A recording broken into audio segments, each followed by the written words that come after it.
Dans cette délibération, un des objectifs est de favoriser l'accessibilité des enfants et du petit enfant. Et donc, je sais que vous avez à cœur l'accueil du petit enfant dans l'espace public et également dans les services de notre collectivité.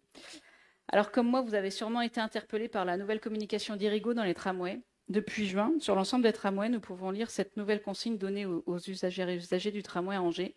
Replier la poussette avant sa montée. Nous constatons, comme tout le monde, que la fréquentation est très importante aux heures de pointe, mais cibler les usagers pour le manque de place plutôt que de questionner l'organisation des transports en commun et leur probable sous-dimensionnement nous semble inapproprié. Si votre enfant est en poussette, c'est bien souvent qu'il ne marche pas. Pouvez-vous indiquer du coup comment on peut faire pour replier une poussette tant qu'on tient en même temps son enfant dans son bras? Je vous invite à venir tenter l'expérience et vous verrez, la place gagnée n'est pas vraiment efficiente. Les lieux ne sont d'ailleurs pas plus adaptés quand on replie sa poussette. Au-delà de cette mesure, c'est surtout aussi l'image sociale qui est renvoyée aux parents, et ne nous en cachons pas, principalement aux femmes. Lorsque vous êtes avec votre enfant et que l'annonce retentit en haut-parleur au sein de votre rame en vous indiquant que vous devez replier votre poussette avec votre enfant dans les bras. À Angers, on considère donc que les parents accompagnés d'une poussette ne sont pas les bienvenus au sein d'un transport en commun.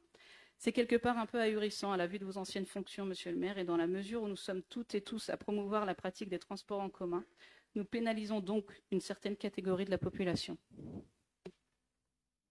Bon, il était temps que je revienne pour surveiller les annonces dans les trams. Et je pense que les équipes d'Irigo savoureront effectivement que vous choisissiez le conseil municipal pour faire en sorte de les interpeller de la sorte. J'ai là aussi un peu de mal à comprendre à ce type d'interpellation qui vise des collaborateurs que vous auriez eu plein de manières de pouvoir, y compris dans le travail de commission, de pouvoir interpeller.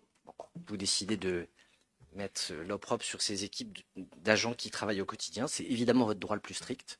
En revanche, on va revenir à l'objet de la délibération et je vais donc demander à celles et ceux qui souhaitent que nous puissions passer des avenants aux conventions d'objectifs et de financement avec la CAF de pouvoir le faire.